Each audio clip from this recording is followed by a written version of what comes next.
Now we can start a new chapter, perimeter and area. First we can see the perimeter of a rectangle. We can see that perimeter means the boundary, the length of the boundary. Here you can see one rectangle given. The longest side is considered as L, length, and the shortest side is considered as the breadth, B. Okay. So two L's, which means two lengths and two breadths, can be seen in a rectangle. To get the sum of the boundary means we have to take all these lengths. 2L plus 2B, that is L plus B plus B. We have to add the sum of the lengths. Then 2L plus 2B means 2 into L plus B, which means in two terms 2 is common, 2 is taken out. So 2 into L plus B. This is the formula for calculating the perimeter of the rectangle. So this should be by hearted. Then with this formula we can find the perimeter of the rectangle. Here two sides are given. Then from this, the longest one is the length. So L is 13 centimeter, breadth is 8 centimeter. Perimeter is equal to 2 into L plus B. In that we can substitute this L and B. So first we have to do the calculation inside the bracket. 13 plus 8 is equal to 21. Then 2 into 21 is equal to 42 centimeter. When you are writing the unit of the perimeter, the given unit is coming. Okay. Which means the given measures unit and the unit for the perimeter, which is same because we are adding the lengths.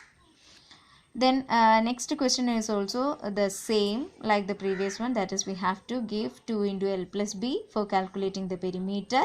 In that we are substituting L and B. In the given measures, the longest one will be the length and the shortest one will be the breadth. Okay, then you can substitute the values and calculate it.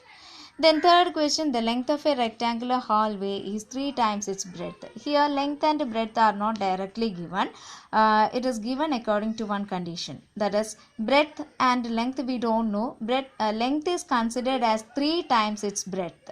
So for the unknown quantity we are using one variable, that is breadth can be considered as x meter.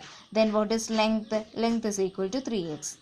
These type of questions we have done in equations.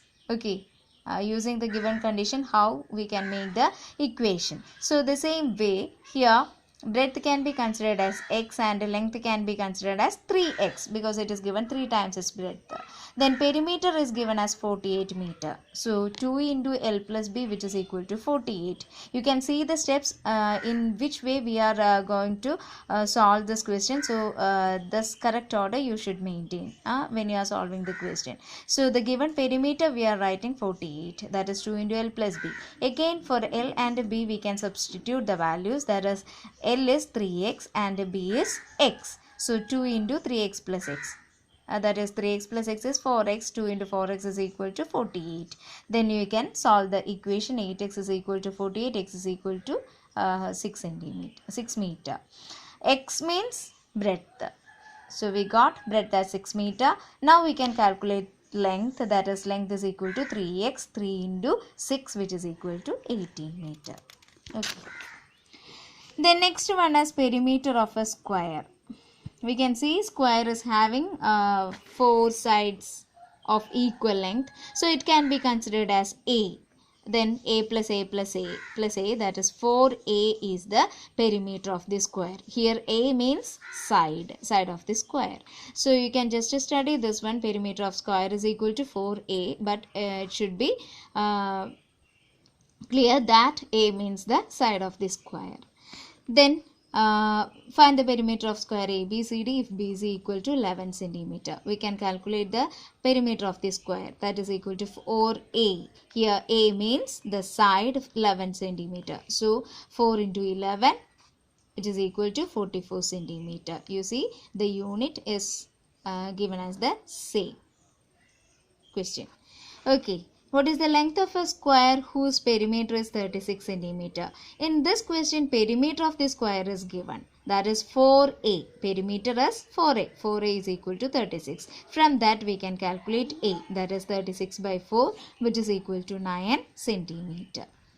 Then third question, find the perimeter of the following. You can see three figures are given.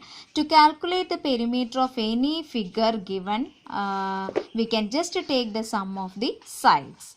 Here for a triangle 3 cm, 5 cm, 4 cm, you can just add the sides. It is the perimeter of this rectangle. Then here also you can see an L-shaped figure. You see in the textbook this side is not given. Here you can see 3 cm, 3 cm, 2 cm, 5 cm. All these measures are given. This side is not given, but we can calculate it because up to this much length 3 cm and the remaining is 2. So total 5 cm will be coming here. Then we can find the perimeter by adding all these length. So 5 plus 5 plus 2 plus 3 plus 3. Okay. Then to calculate the perimeter of a parallelogram, we can see that for a parallelogram, opposite sides are equal and parallel. So using that condition, this side is also 7 cm. Here the shortest one is 5 cm. So 7 plus 7 plus 5 plus 5. That is the perimeter of the parallelogram. So only for some special figures there are the formulas for calculating the perimeter, and the remaining any shape is given, its perimeter can be calculated by adding the given sides. Okay, you can copy all these notes to your notebook. Don't forget to write the notes, and also you can see the class, study all the formulas given. Okay.